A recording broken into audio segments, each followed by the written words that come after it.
Hello everyone, today I have a water cobra video for you. I will specifically film my male water cobra and show you my feeding technique. Now, just to give you a brief history of the snake, water cobras are fish eaters, and I got him as a fish eater. I switched him to mice pretty easily by scenting the mice with European anchovy. After a while, the snake didn't want to eat fish anymore and was just eating mice. And he started eating all the way up to small adult mice. But one day after a shed, he just stopped. And he refused all sorts of food. So I waited about a month or so, then I start to assist feed him, which is basically pushing some food down his throat until he starts swallowing it by himself. And about 6 months later, he started to accept food by himself. But the problem is he's only accepting large pinkies. And large pinkies are basically water and fat, and they are not very healthy as a long-term staple diet. So I needed to find him to take larger pieces of food, but he still cannot swallow for some reason small adult mouse. However, he is swallowing, hopper size, or let's say large fuzzy size mouse, but he will not bite them by himself. So what we do is we start him feeding with a large pinky, and while he's getting that down, we start giving him other pieces of mice, which he also keeps swallowing. So let's see him after this lengthy introduction. Here he is. He's actually doing great. He has a good body weight and he's beautiful as usual. Remember, these are the Congo variant of water cobras. They are very small snakes, about a meter or so tops. They are not like their ringed cousins, which are quite large. Right, we have to wake him up first.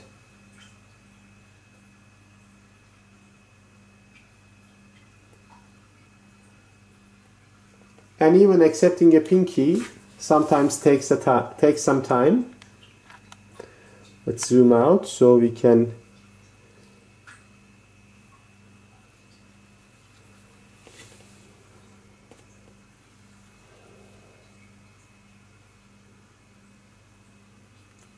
see the whole thing.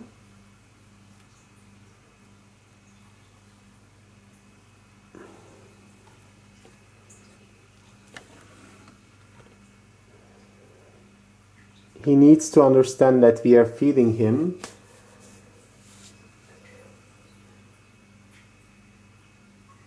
And once he gets that, hopefully he will bite into the mouse.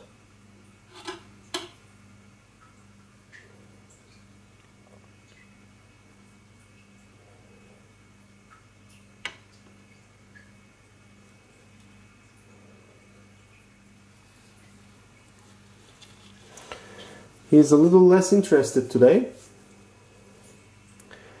I wouldn't worry too much if he doesn't eat, because he ate very well last week. But I would still want to feed him.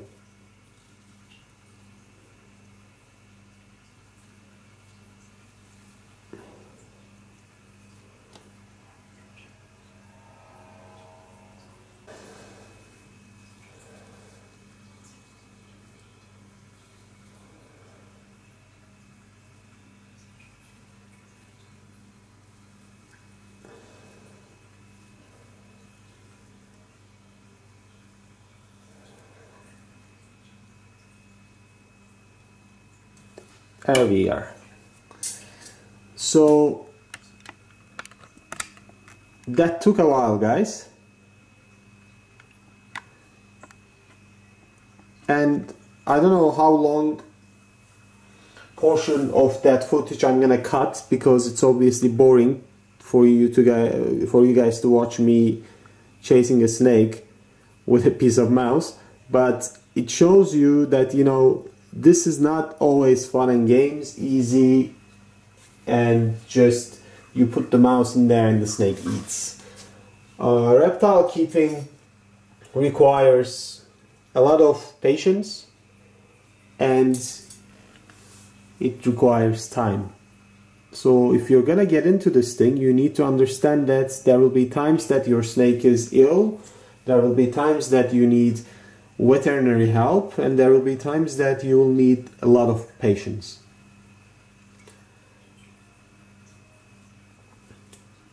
So what happens is we use this little pinky mouse as a gateway feeder. So the snake starts feeding, which means the feeding reaction has started in the snake's mind and it's swallowing. And towards the end of the mouse, I will introduce another one. And since he's already swallowing, he will keep swallowing the other mouse that I have introduced. And I will try to do that 3 more times total. So aside from this large pinky, he will also get about 3 large fuzzies. Sometimes it works, sometimes it doesn't. This is basically a game of doing it right on the right time, and sometimes you miss that time and the snake doesn't take the mouse that you're trying to put into its mouth. So very rarely it stops eating in the middle when he basically realizes that, okay, I'm eating more than the pinky that I started to eat. What's going on?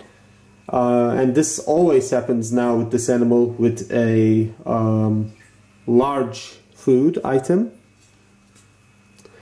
I think he's just getting a tiny bit of substrate there, which I don't want him to get. Alright. Okay, I think we may already be a bit late, so we need to go in there, really, and introduce this mouse. Oh, okay. That was good. I hope it was completely in film. As you see, while the other mouse was disappearing, I just put the head of this larger one into the snake's mouth, and the snake keeps swallowing. Now, I did this with my bare hands. These are front fanged elapids, and their venom is drop by drop the strongest cobra venom. So a bite would be really detrimental to my health. So I would not advise anyone to do this by hand. You can, let's say with some ease, do it with the tongs that I normally use. However, it's a little tricky, so I'm more comfortable using my hands, and the snake's fangs are quite occupied, so I'm banking on the fact that it will not be able to reach to my fingers. Obviously, this is a risk. It's a calculated risk, but it's a risk, and I wouldn't advise it to other people. You know, us snake keepers, we use our hands, and sometimes our hands get into the danger zone. Sometimes it's part of the game. But what my advice to everyone is, first of all, if you're not experienced, do not keep venomous snakes. Gain the experience first. And if you're experienced, do not take stupid risks. So do not free handle snakes just for fun. It's unnecessary. It gets you bitten eventually because you build up this, let's say, conscience that you think the snake is not gonna bite you, but eventually you will get there. And I have seen very good free handlers get bitten when they are having fun with their animals. It wasn't even for utilitarian purposes.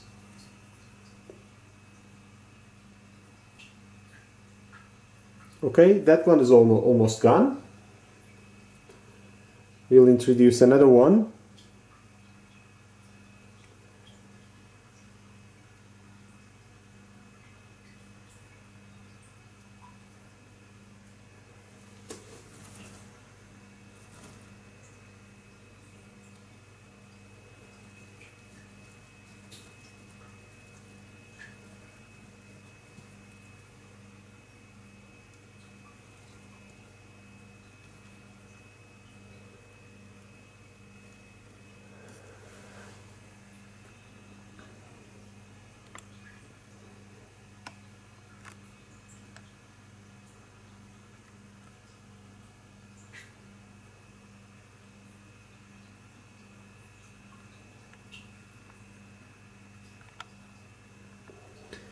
There we are. For those of you guys who are new, and I get a lot of new subscribers these days, this is a Congo water cobra. They come from, obviously, from Africa, from Congo, and they normally reside by a lake in Congo, and they go into that lake to feed. They are fish catchers. There are a few species of water cobras in Africa. I think either 3 or 4. This is an undescribed species.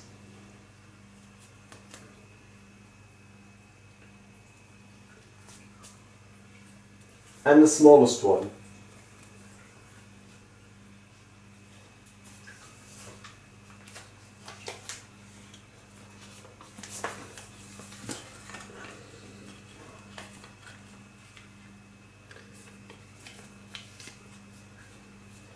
As they're fish eaters, their mouths are evolved in a way that it's easy for them to grab a hold of fish, but not that easy to eat other things like mice. So that's why they take a lot longer eating mice compared to eating fish.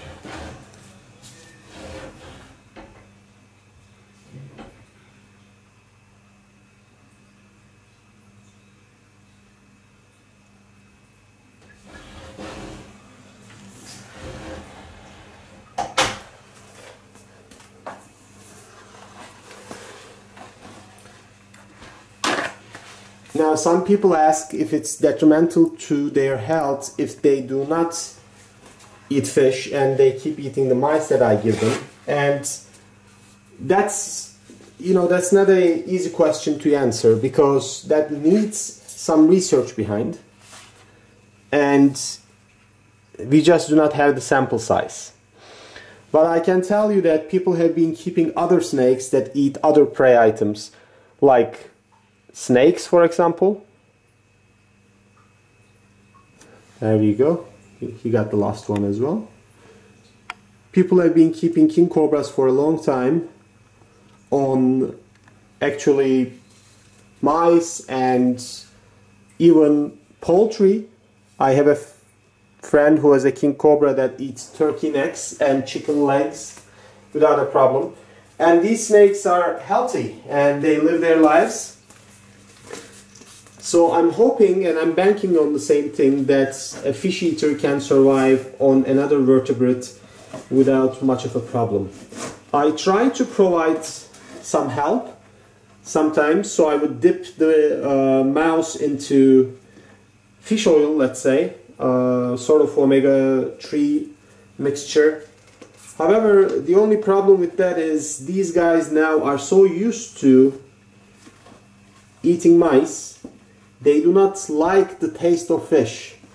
So they actually cause a lot of trouble to me when I try to give them something with the scent of fish. And that's the part of this whole deal.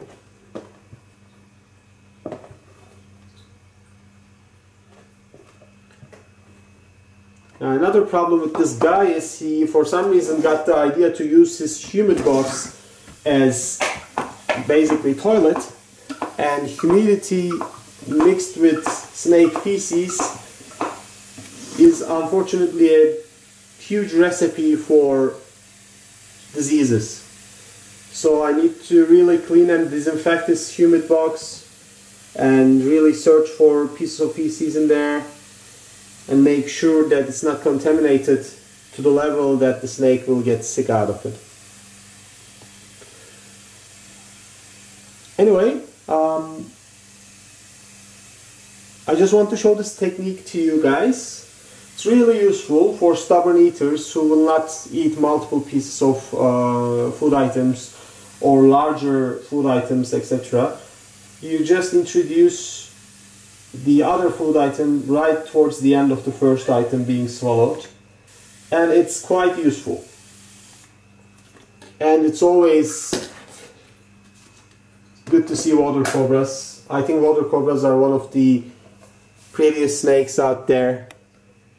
Even though they have very pastel coloration, I think they look great. And for cobras, especially these captive bred ones, are quite docile and easy to work with.